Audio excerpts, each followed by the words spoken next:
Hi Robert, have a nice day? Dinner is ready. I'm hungry, so hurry up. All right. This has been the typical conversation between me and my husband for decades. My name is Joyce. I'm a 59-year-old homemaker. I make sure to have dinner prepared by the time my husband comes home from work. Since it's uncertain what time he'll come home, so I have to be prepared. Hey, give me tea. When he asks, I just respond with all right, and get the tea ready. After nearly 40 years of this routine, it's just normal for me. I met my husband, who was my boss at the time, right after I graduated high school and started working. I'm the youngest of 4 siblings, with 3 older brothers, and wanted to marry early to ease my elderly parents' worries. Given that my job as an administrative assistant wasn't a good fit and I lacked higher education, the path of marrying and resigning seemed perfect for me. When my marriage was arranged, my parents were overjoyed to tears. Not long after our daughter was born, my parents decided to move into a care facility and passed the family home down to me. I was worried my proud husband would object to moving into my family home, but he agreed, considering it better than renting. And we moved in after some renovations. Although my husband hardly did any housework or childcare, we were able to raise our daughter comfortably until adulthood. So, I felt it was only natural to devote myself to him. That was until I stumbled upon something. After our daughter married and moved out, it was just my husband and me at home. Concerned about us, our daughter, who lives nearby, often visits. My daughter is still working, saying she'll continue until they have children. In our time, quitting your job upon marriage was the norm, but it seems different now. When I mentioned how amazing it is that she's doing all household chores while working just as before, she looked puzzled. What are you talking about? We share the chores. It turns out her husband, who had lived on his own, is capable of cleaning, laundry, and cooking. Though I knew he was competent at work, and he can even do household chores. He is nothing like Dad, she said with a laugh. It seems that both her husband and his father are quite good at doing household chores. Indeed, it's quite different from our household. I was shocked because I had always thought it was normal for husbands not to do household chores. By the way, Mom, I have a favor to ask. She mentioned knowing someone who runs a housekeeping service that's looking to expand and needs more staff. Why don't you give it a try? The suggestion took me by surprise. I have almost no work experience. I've never worked since getting married. The thought of starting work at my age seemed daunting, but learning that many others like me were employed there piqued my interest. I'll go and find out more about it next time, she said as she left. As my daughter left, my husband came home. I told him about her visit and the housekeeping job offer, to which he scoffed, "You working? That's ridiculous." Then, as if remembering something, he added, "Joyce, I have a business trip the day after tomorrow. Have my stuff ready." Another trip? You've been having a lot of those lately. Can't help it, it's part of the job. In recent years, my husband's business trips have become more frequent. Back in the day, there were absolutely no business trips, but now he says he has to go on one every month. Of course, I'm the one who has to prepare for the trips. I did prepare for this trip as well, but the weather has been so bad lately that the laundry hasn't dried. So I was thinking of adding an extra dress shirt later and then forgot about it. This has never happened before. I wonder if it's because I'm getting older, but I can't let my husband be embarrassed. So thinking there's still time to fix it, I called him after he left the house. I rang my husband's cell phone several times and sent emails, but there's no response. Then, I realized that he had left his cell phone in the bedroom. My husband isn't very interested in his cell phone and sometimes forgets it when he goes to work. It seems like he hardly has any trouble at work since he doesn't go out much, but it might be different for a business trip. In a panic, I called his office. It was one of his subordinates who answered the phone. I told them that he had forgotten something for his trip and wanted to get in touch, and they said, "On a business trip? Please hold on a moment." Which I found odd. That was his direct subordinate, but they don't know about the boss's business trip? Then they said, "Sorry." He went straight to the destination without stopping by the office. I tried to ask about his business trip destination and companions, but they couldn't tell me. They mentioned something about company confidentiality and agreed to pass on the message about the forgotten item instead. After a while, I heard a car stop outside, and the doorbell rang. It seems he came back home because the office contacted him. I apologized and handed him the dress shirt and cell phone. As I saw him off outside, I made brief eye contact with the woman driving the car and greeted her, but she ignored me. I felt bad about her attitude as I watched my husband get into the car. He returned home 2 days later in the evening. As soon as he got back, he said, "I'll eat," but I hadn't finished cooking yet. He didn't tell me he was coming home, so I had no idea when he would be back. And it was earlier than his usual time. He got grumpy and said, "Then hurry up," so I hurriedly prepared dinner. While setting the meal in front of him, I asked, "How was the business trip?" But he hardly answered me. "You wouldn't understand even if I told you since you don't work," he said, looking down on me. I sighed. He said he was tired, and quickly went to the bedroom after his meal and shower. I remembered what my daughter said and called her. "I really want to hear more about the housekeeping service. For 40 years since getting married, I've only done housework and childcare, thinking I couldn't do anything else if I tried to work. But maybe those 40 years wouldn't be a waste if I tried housekeeping work." With my daughter out of the house and me being alone more, I wanted to interact with people a bit more. So I decided to give the housekeeping work a try. My husband was against it. But he allowed it on the condition that I wouldn't leave the house when he was home and that I would keep up with the housework as usual. Starting work was a refreshing experience for me. Getting paid and appreciated for housework was something new. Although my daughter has thanked me before, I haven't heard the words, "thank you" ever since she moved and it became just my husband and me. I started to feel discontent for the first time with my husband. All he does is ask for food when he comes home, and tea when he's relaxing. There used to be more conversation in the past, but at some point, I began to realize deep down that I was being treated like a maid. When I got used to the job, I was assigned a new client. She was a woman living alone, slightly younger than me. When I visited her apartment, her face seemed familiar, but I couldn't place it. Citing work as her reason, she gave me instructions before leaving the house. Her room, a testament to her busy schedule, was cluttered with items, so I started with tidying up. While cleaning, I found a photo that made me do a double take. Next to the client in the photo was my husband. That's when I realized she was the woman driving the car when my husband had to stop by the house during his business trip because he forgot something. I can't take this photo with me, so for now, I'll just keep it in my heart. Thinking this, I finished my work with mixed feelings. That night, as soon as my husband came home, he said, "I have a sudden business trip tomorrow, so hurry up and prepare for it." Another business trip?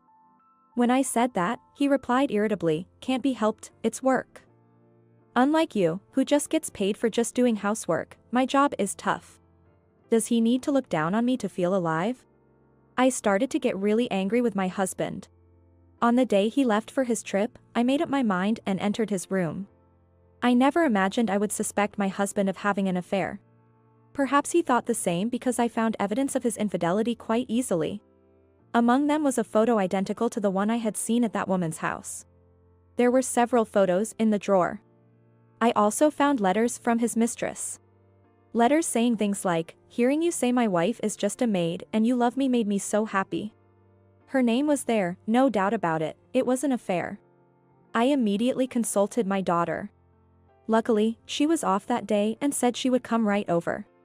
After telling her everything, she was even angrier than I was. "What do you want to do, Mom?" she asked, and for the first time, I realized I had a choice. And I told her I wanted a divorce.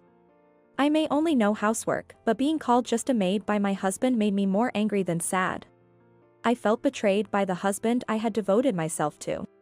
The thought made me want to get away from him as soon as possible. My daughter said I could leave and stay with her, but I didn't want to involve her husband, and above all, this house is mine. I didn't want to leave my husband in it. But thinking leaving would hasten the divorce, I started preparing to move out and rent an apartment. My daughter found a lawyer, and I started the process of divorcing in earnest. A week later, after consulting with the lawyer and gathering evidence, I wrote the divorce papers. I confronted my husband when he came home. "I want a divorce." He snorted. "What's this all of a sudden? What are you going to do after we divorce? Do you think you can live on your own without ever having worked properly? His words infuriated me, and I opened my mouth, trying not to cry. Even so, it's better than living with someone who's cheating. He laughed. Cheating? What are you talking about? That's not cheating. She's my lover, meaning she's the main one, and you're just the maid. It's a pity you didn't realize this for over 10 years. If you hadn't noticed, you could have lived without any trouble as a maid in this house. What a shame. He didn't even deny the affair. Was he really such a terrible person? When I handed him the divorce papers, he snatched them without hesitation, signed them, and thrust them back at me. I'm ready to divorce anytime. I'll give you until tomorrow. If you're divorcing, leave this house. With that, he went to shower. The next day, for the first time in decades, I broke my routine. I didn't prepare my husband's breakfast or lunch, nor did I wake him up, and left the house early in the morning. He usually wakes up at 7 a.m. I left the house before then and went to a nearby diner. How refreshing it is. I had breakfast at a nearly empty diner. To me, the scene felt extraordinary and somehow charming. After a while, I noticed several missed calls on my phone. They were from my husband. He usually calls since he's not fond of emailing. I figured answering would only lead to being berated. I ignored the calls and turned off my phone. After leisurely spending some time at the diner, I headed to the city court and proceeded to file the divorce as soon as it opened. While my husband was at work, I decided to go home and pack. But when I got there, he was still at home. Where have you been? It's your fault I'm late. I can't go to work like this, so I called in sick, saying I'm going to the doctor. Well, someone who's never woken up by themselves wouldn't manage to wake up on time. But to think skipping work was his solution, that's quite the idea. Without the energy to retort, I started packing, ignoring him. So, you've decided to leave, huh? Then I'll start inviting her over to live here. He must be talking about his mistress. Is he planning to kick me out and live here with her? Hearing that snapped my patience. So you've been belittling me all this time. I've already consulted a lawyer. Be prepared, because I'm going to demand a fair settlement. He laughed again at that. A lawyer? I can hire a competent one easily. You stand no chance. Frustrated at being treated like a fool, I was about to snap back. At that moment, my husband suddenly clutched his stomach and crouched down. It seemed genuine. For a moment, I thought of leaving him there, but walking away might disadvantage me somehow. Seeing him in severe pain, I called an ambulance. The paramedics arrived quickly and took care of everything. I answered the questions and watched over him. My husband ended up being taken to the hospital. When the paramedics looked at me and said, "Ma'am, please get ready," I firmly replied, "He's a stranger to me now, I can't do that." The paramedic looked puzzled but seemed to understand and left without me. My husband's face at that moment was pitifully amusing. After contacting my daughter, she agreed to go to the hospital on my behalf. It seems my husband will be hospitalized for a while. I only heard that his life wasn't in danger and didn't inquire further. After all, he's a stranger to me now. I don't want any misplaced sentimentality. My daughter understood when I explained. While continuing to pack, I stumbled upon another photo of my husband and his mistress. Incredibly, it was also placed inside a drawer in the living room. Inside, I found our wedding rings as well, and although I'm not sure if he intentionally put them there, the fact that I hadn't noticed until now made me question myself. At that moment, anger surged within me once again. Though I thought about leaving this house for good, I was determined not to let it end just by me walking out. Seeing my husband absent, I seized the opportunity to act. I stored all of his belongings in a rental storage unit. Half a month later, as I was starting my new life in a new apartment and checked my phone after work, I saw a long list of missed calls from my husband. Just as I was nearly dropping my phone in shock, another call came through. Reluctantly, I pressed the answer button. "Hey, where are you? Why can't I get into the house?" His voice came through. It seemed he had been discharged from the hospital and returned home. I couldn't help but laugh. "Congratulations on your discharge. That place is no longer your home, so please go to your mistress's place or somewhere else, I said. What do you mean by that? He yelled. But I stood my ground. I sold the house. You seem to be misunderstanding, but the house was in my name. I have every right to do what I want with my property. And I don't need to take orders from you. Besides, I've graduated from being your housekeeper. We're already divorced, so from now on, do as you please, I firmly stated. Divorced. Had he forgotten about signing the divorce papers about half a month ago? Or perhaps he never believed I would actually go through with the divorce. He seemed bewildered, but I ended the call there. Afterward, through a mediator, I demanded the numerous costs spent on my credit card from my ex-husband and his mistress. My ex-husband boasted about being able to hire a capable lawyer easily. He found no lawyer willing to take on a losing case. And I ended up receiving a substantial sum.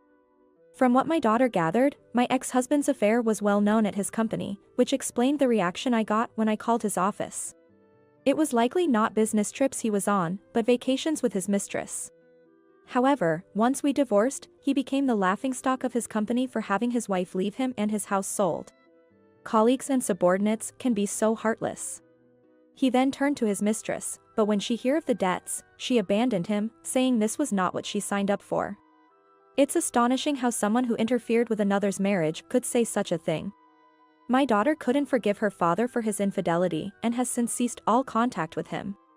His pride must be hurt, being mocked at work, and he might not be able to stay at that company anymore.